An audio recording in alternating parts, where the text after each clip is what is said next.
Okay, so I got the boards cut for the top deck.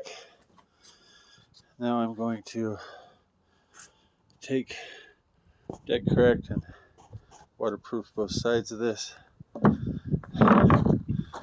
Then, ouch, to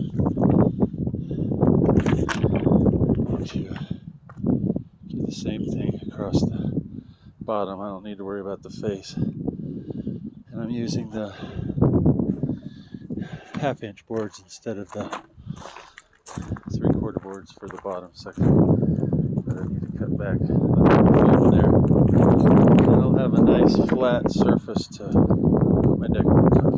And it'll be waterproof.